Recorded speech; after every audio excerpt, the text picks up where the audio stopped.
Lesson 0 has become quite the iconic episode in the brony fandom. We get some fantastic interactions between the main six. We get a new setup to the series by allowing others besides Twilight to send letters to Princess Celestia. And of course we have the classic scenes with Twilight losing herself to a mental break. It was one of the first episodes I saw in the series, and it still remains one of the most memorable. As the episode begins, we see Twilight creating a checklist to prepare making an even bigger checklist. We've seen many examples of Twilight making checklists before, but her need to stay on top of things seems to be getting worse. And when Twilight and Spike go to fetch some cupcakes, Twilight's need to keep everything in order is beginning to reach some uncomfortable levels. Spike has been spending so much time making checklists that he's getting writer's cramp. And yet this doesn't even begin to faze Twilight until Spike mentions that they haven't sent a letter to the princess this week. And this gets Twilight into a whole new level of paranoia that we haven't ever seen from her before. Or perhaps even since. Just like a bird in the hoof, Twilight begins assuming the worst possible consequences if she fails to present a letter. Although it is rather interesting to see all the ways that Spike interacts with the scenery in this episode. After Twilight has her freak-out moment, she does actually regain her composure and takes the logical first step to her situation. She visits her friends and tries to see whether any of them might need her assistance. We get Rarity coming up with some over-the-top drama that ends up being over something rather simple. We get Rainbow destroying Applejack's barn only to have it be on request, as well as getting a massive rainbow nuke in the process. And then we have one of the more iconic scenes with Fluttershy completely dominating a bear, only to have it turn out to be a rather invigorating massage.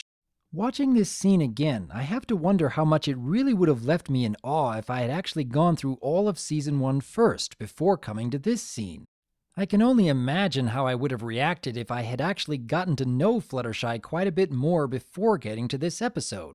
I notice that each time Twilight thinks that she has found a real problem, she's actually rather happy about it. Which really isn't the best attitude to have for solving another person's issues. But when Twilight isn't finding any friendship problems, her paranoia starts coming back. And in a scene that looks like it was taken right out of Lord of the Rings, Twilight is arguing with her reflection in a puddle.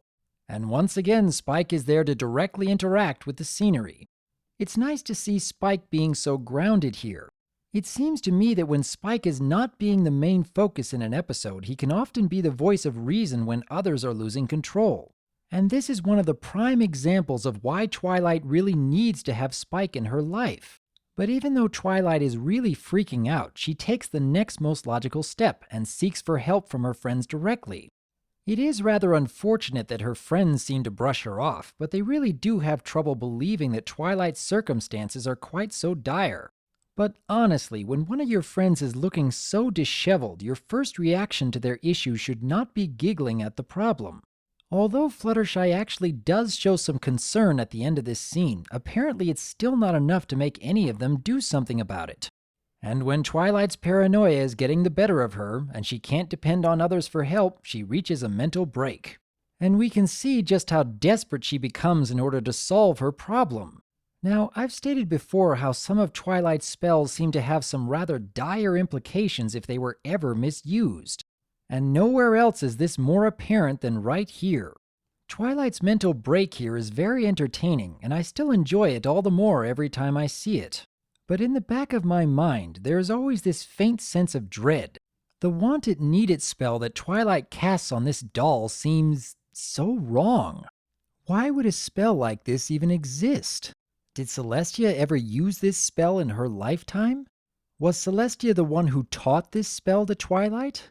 Even if Twilight had ended up finding this spell in an old forgotten book somewhere, it just boggles my mind as to why someone would create such a spell. Is there some kind of practical purpose to it that I'm just not seeing? It just seems like the kind of spell that would be extremely easy to abuse for all the wrong reasons. But putting that aspect aside, it is amusing to see half the town rioting over an enchanted doll. I like hearing all the little squeaks from Sweetie Belle. I like seeing Derpy making another appearance. I like how Big Mac runs off into the sunset with the doll at the end. Of course, this episode also gives us one of the very rare moments when Celestia is showing how upset she is. And with very good reason. The power to affect the minds of so many at once, and seeing her personal student abusing that power.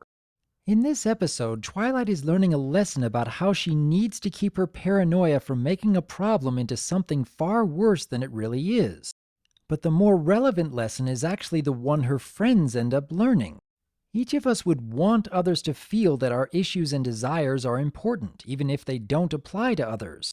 It takes a lot of emotional maturity to be able to empathize with someone else's priorities even if they seem inconsequential to us.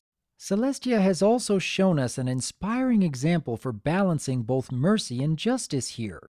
Even when Twilight loses her sanity and becomes desperate to find a friendship lesson, Celestia is quickly able to rectify the situation, and given Twilight's actions, she had every right to enact a punishment.